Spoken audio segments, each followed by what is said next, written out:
भाई जो गुरु बचन पे डट गए, कट गए फंद 84। यही प्रमाण परमेश्वर कबीर जी ने अपनी अमृतवाणी में दिया है कि नाम उठत नाम बैठत नाम सोवत जागरे, नाम खाते नाम पीते नाम सेती लागरे। यही प्रमाण वेदों में है। यजुर्वेद अध्याय 40 मंत्र 15, वायु अनिलम अथ इदम भस्मांतरम शरीरम अमृतम ओम कृत्युम समर किल्वे समर कृत्यु समर। भावार्थ है कि ओम नाम का जाप कार्य करते करते सुमरण कर, विशेष कसक यानी श्रद्धा से सुमरण कर, मनुष्य जीवन का मूल कार्य जानकर सुमरण कर। सुमरण की विधि बताई है कि वायु अर्थात श्वास बाहर छोड़ें, अनिलम अर्थात श्वास अंदर लेते समय, अथ यानी प्रारंभ करें, तथा इदम यानी भस्म समाप्त करें, अर्थात मंत्र ओम के जाप को प्रारंभ करें, श्वास यानी वायु बाहर छोड़ें, और अंत करें श्वास अनिलम अंदर लो। यह एक मंत्र श्वास से पूरा हो जाता है। अब भाइयों और बहनों, यही विधि सतगुरु रामपाल जी परमेश्वर जी ने सतनाम के सुमरण की, जो कि 2 अक्षर का मंत्र है। श्वास और ऊ श्वास के द्वारा सुमरण किया जाता है। गुरुदेव भगवान ने आप और हमारे को समझाई है और बताई है। और जिन जिन भाई बहनों को सतनाम प्राप्त हो चुका है वो इसी विधि से उसका सुमरण करते हैं।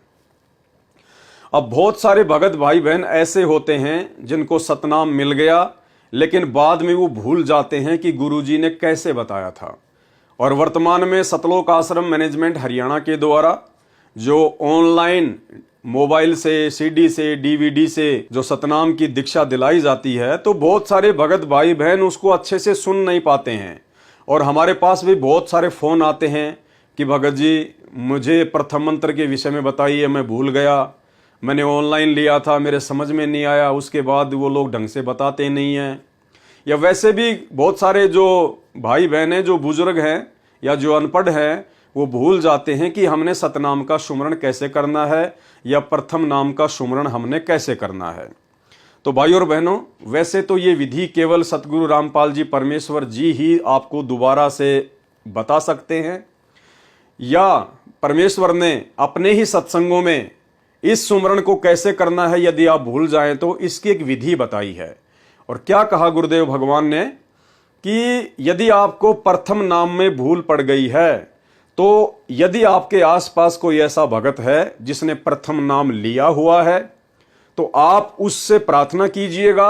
और वो भगत फिर आपको डायरेक्ट विधि ना बताकर, यानी डायरेक्ट विधि यदि आपको बताएगा कि भाई ये मंत्र ऐसे जाप करना है, इसको ऐसे जाप कर, तो उसका नाम खंडित हो जाएगा, वो फिर उसका गुरु बन जाएगा। तो परमेश्वर ने उसका एक तरीका बताया कि जिस भगत को प्रथम नाम प्राप्त है, तो वो भगत ये कहकर उस भगत को वो मंत्र जाप करके बोलकर सुना सकता है कि भाई मुझे तो गुरुजी ने नाम दीक्षा देते समय प्रथम मंत्र इस प्रकार से सुनाया था, और मैं प्रथम मंत्र प्राप्त करके गुरुजी के द्वारा बताई गई विधि अनुसार मैं तो इस प्रकार से प्रथम मंत्र का बोलकर जाप करता हूं। और वो भगत प्रथम मंत्र को बोलकर जाप करना शुरू कर दे, तो सामने वाला भगत जब वो जाप करेगा तो वो समझ जाएगा कि मंत्र को कैसे जाप करना है, कौन सा मंत्र कितनी बार बोलना है। तो इससे उसको विधि समझाने वाले भगत की मर्यादा भी खंडित नहीं होगी, क्योंकि उसने बीच में अपने गुरुदेव भगवान को रख लिया कि मुझे तो गुरुजी ने ऐसे बताया था और मैं तो ऐसे जाप करता हूं। तो जब वो मंत्र को जाप करना शुरू करेगा तो सामने वाला भगत जिसको भूल पड़ गई है वो उसके मुख से मंत्र को सुनकर समझ जाएगा कि मुझे मंत्र कैसे जाप करना है।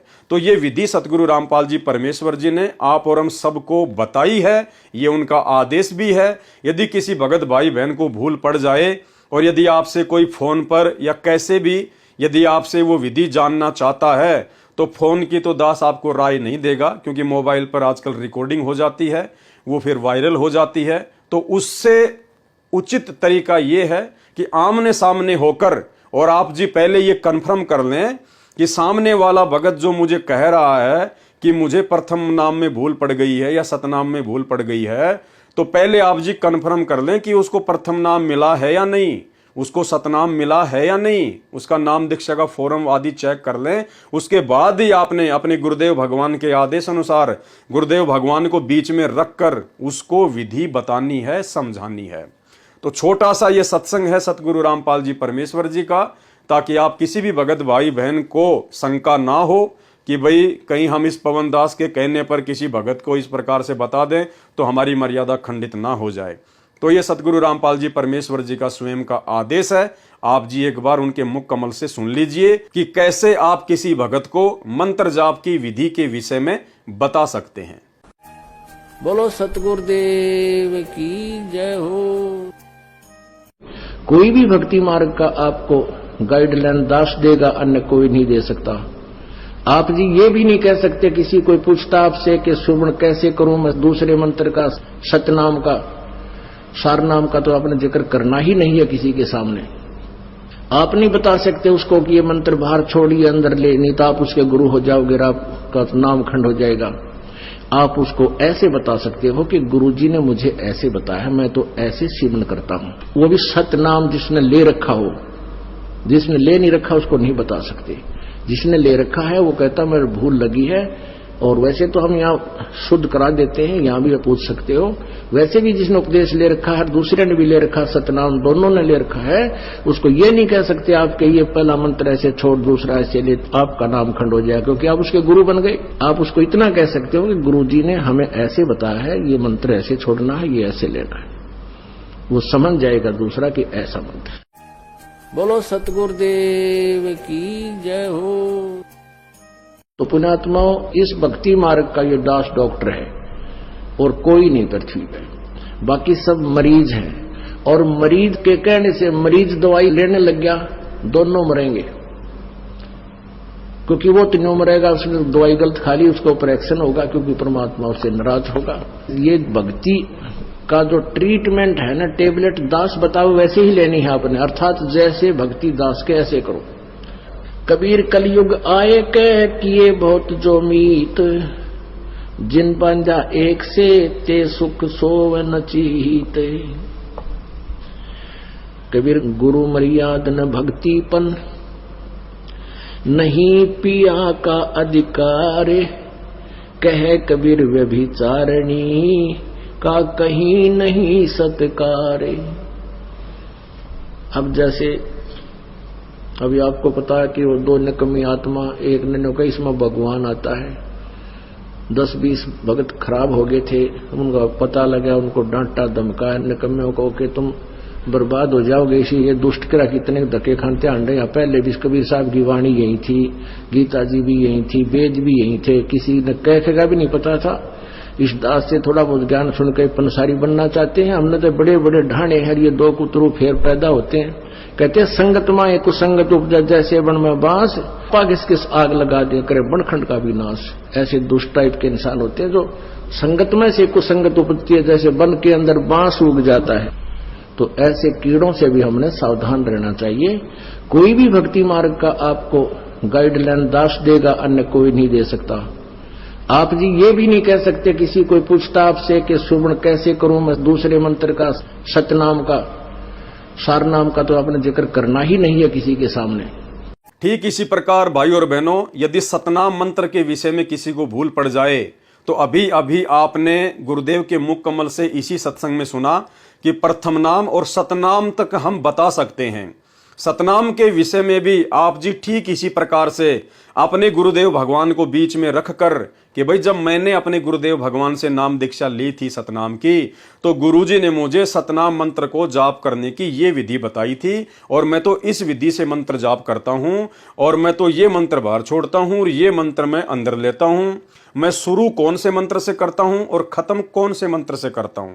तो ये थोड़ी सी विधि तो यहां पर सतगुरु रामपाल जी परमेश्वर जी ने भी आप और हमारे को जो है ये बताई हुई है कि जो ओम नाम का मंत्र है उससे हम सतनाम के जाप की शुरुआत करें।